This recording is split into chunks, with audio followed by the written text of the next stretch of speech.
Greetings, Legunus. Arendelft here. So, on multiple occasions, I have talked about my own personal lore in the sci-fi universe that I'm creating. And I have developed 3 novels within this sci-fi universe, and one of which is an actually completed book, which currently is almost more fantasy than sci-fi due to the way that it's framed in the world that it's on and how isolated it is from the rest of the galaxy. And I'll cover that in another video at some point.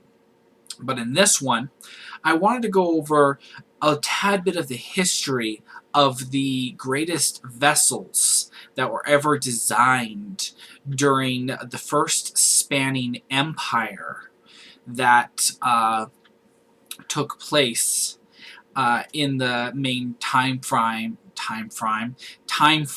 of this star-spanning galaxy that controlled most of the Milky Way galaxy leading up to our current point in time. And it's actually during our point in time that our modern age, where most of the storyline will be taking place for my novels. In other words, in my sci-fi universe, everything that's currently going on, and no, we are not getting any nuclear launches right now.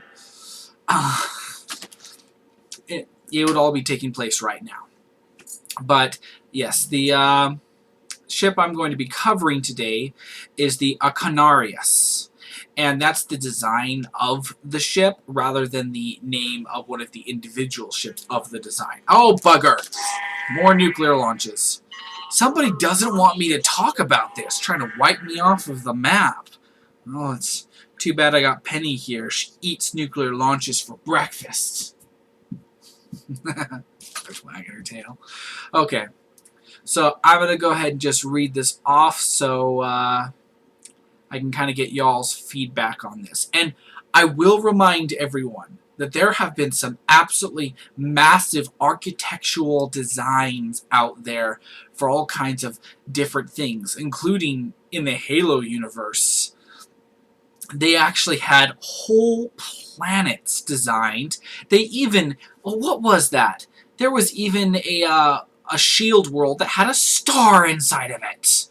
So that's just something I'd like to remind everyone, because I've been told by a couple of people that this ship is far too huge, and I'm sitting there going, but it's not even the biggest sci-fi vessel to ever, or sci-fi creation to ever exist, so. But in any case, if you think that my particular size of this ship is too grand, or, whatever, just let me know. In any case. Alright. So, the Arkanarius was a ship designed to evacuate entire worlds of life, and was created by an empire that spanned the stars and effectively controlled a large portion of the Milky Way galaxy for 3,200 years, give or take several civil wars. In its continuing battle against the unknown phenomenon labeled as Dark Kin, they designed many weapons and ships with which to do battle, most of which were eventually turned against them. The Arkanarius was designed during the third and last of the major civil wars as a means of preserving life, and was the singularly greatest technological feat ever achieved by said empire. The Arkanarius was 1,023,453 meters in length upon its completion. It was designed to be optimally crewed at 13 billion. In other words, it had a crew of 13 billion. And was capable of taking on over 100 billion in passengers. It was armed, armored, and shielded so that it could effectively hold off entire Dark Kin-controlled fleets of nigh on limitless numbers while evacuating a planet. In other words, the Dark Kin, the way they operate through corruption, chaos, and other things like that, they would literally, they had spread across this empire during this time, well, long before this Third Civil War, and had been continually causing strife. It's a sick mentality that gets into the mind, and these creatures, they feed off of it. They feed off everything negative.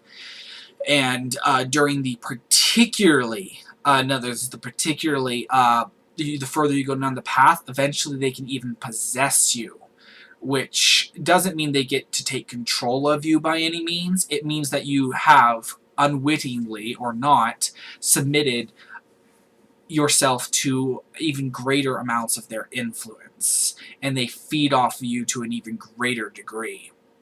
And by this point, they had taken such control over the galaxy that they had thousands upon thousands of ships that they were swarming across star systems and just blowing away everything in their path.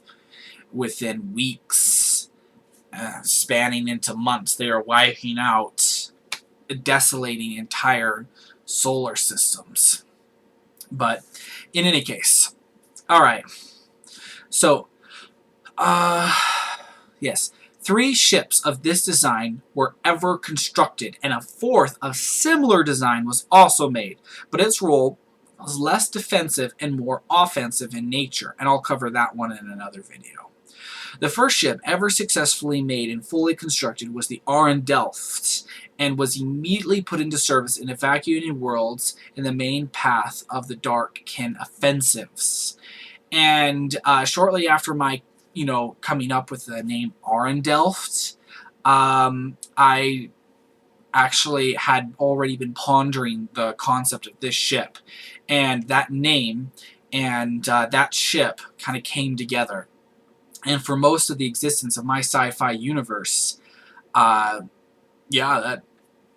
has been the Arendelft, which has been the pinnacle of what I should say is like the sci-fi ship that I have constructed, that I have, within my sci-fi universe made.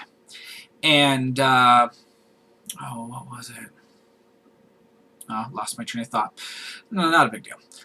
Alright, but in any case, oh yes, I remember.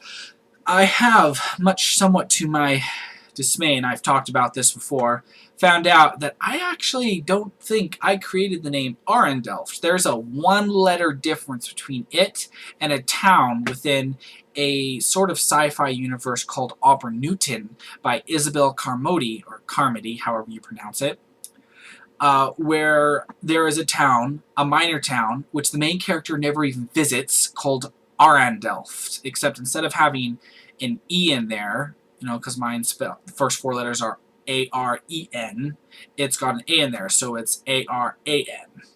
So it's like Arendelft instead of Arendelft.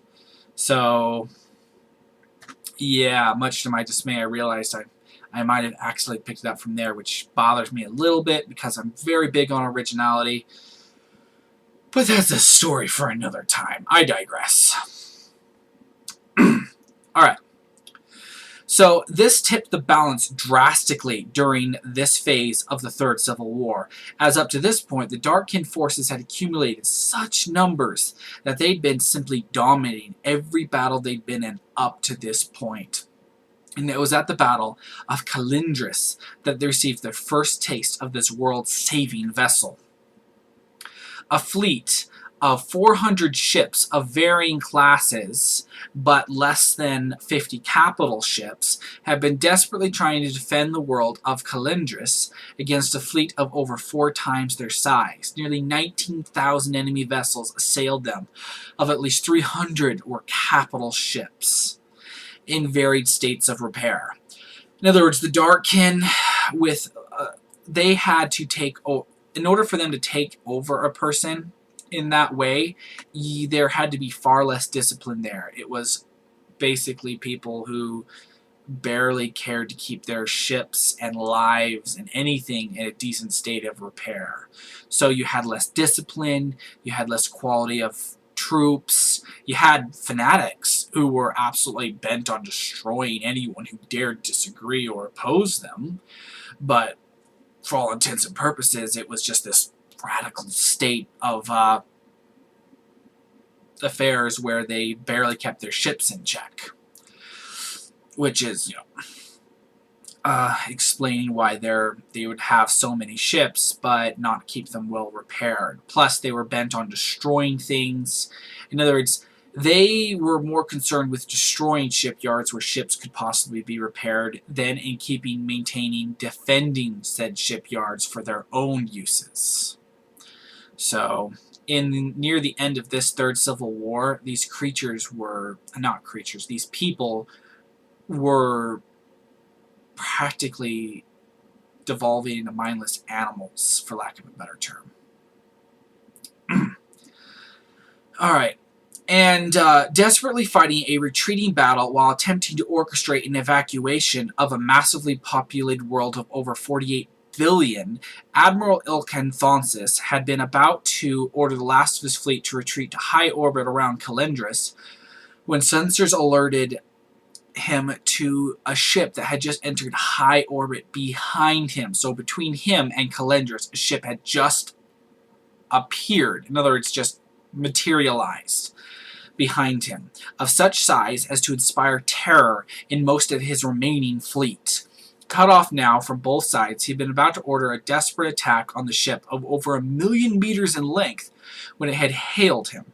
Answering it, with fear in his heart, he'd been shocked to his core to see Commanding Admiral Ulkan Viorl greet him and offer aid in the defense of Calendris.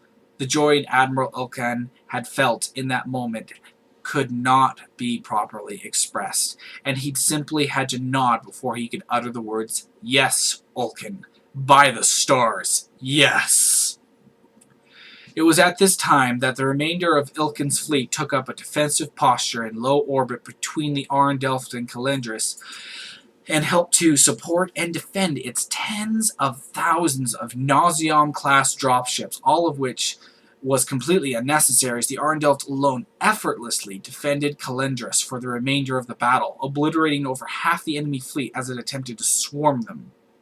Theon light pylons generated washing pools of celestial light particles all around Calendris, so no small or light vessels polluted by darkkin could enter orbit without their crews dying en masse.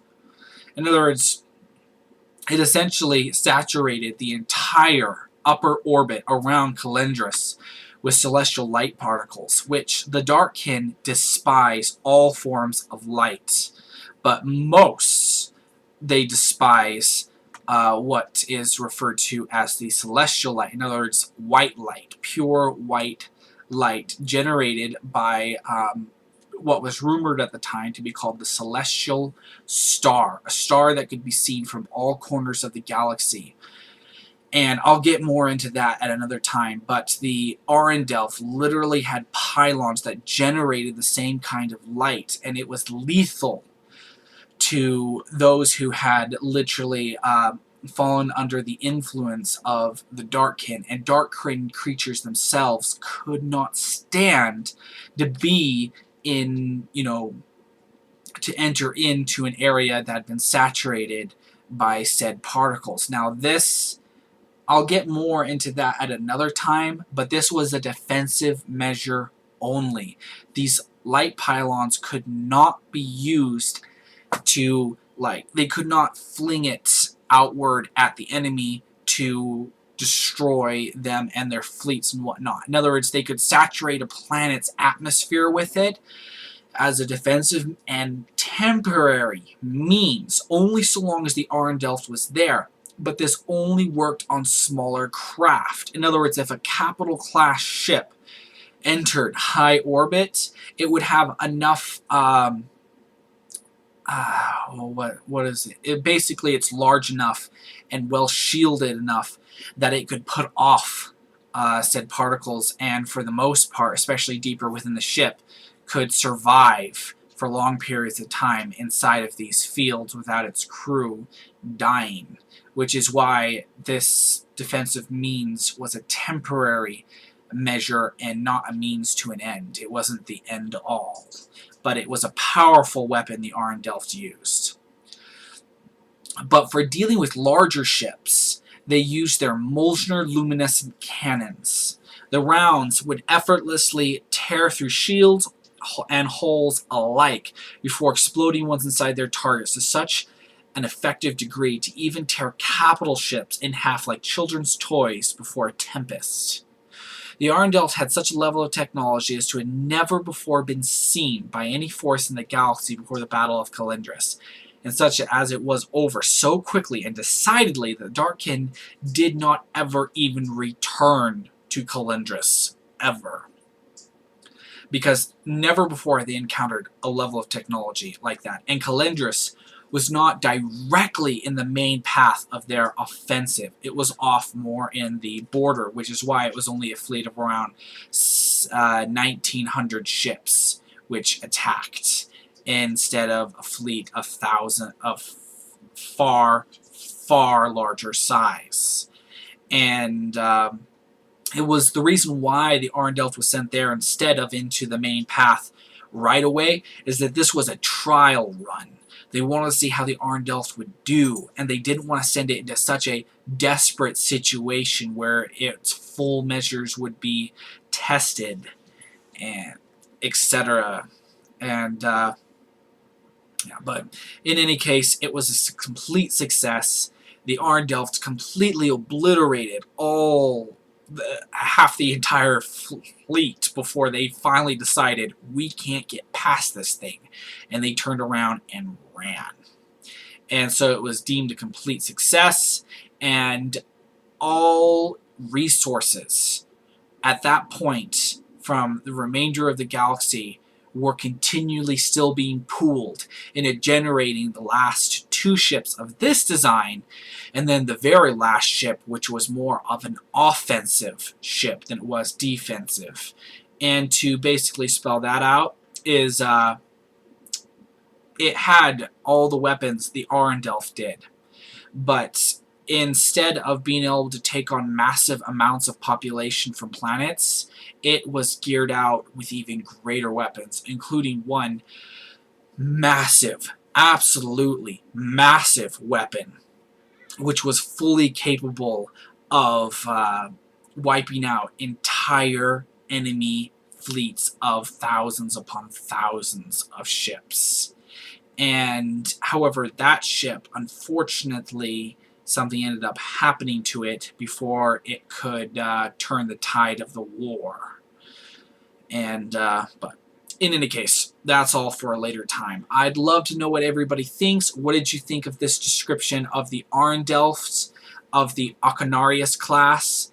And did you think that it was a bit too grandiose in size? Because considering that how it was designed by a completely galaxy-spanning empire as a last technological feat to try and hold off an implacable foe, I personally don't think it is too grand at all, and that it's for its purposes. That this was actually quite ideal. And if there's anything else you'd like me to get a little bit more in depth into of things I've talked about here, please let me know. I'd love to hear from you in the comment sections below. And if you like this video, please give it a thumbs up. It absolutely helps the channel. I would seriously appreciate it. And if you didn't like this video, please let me know why. And as for anything else, if you are new to this channel and genuinely enjoy this kind of content, please consider subscribing. Well, in any case, don't y'all get into too much trouble or do. It's always up to you. Toodles!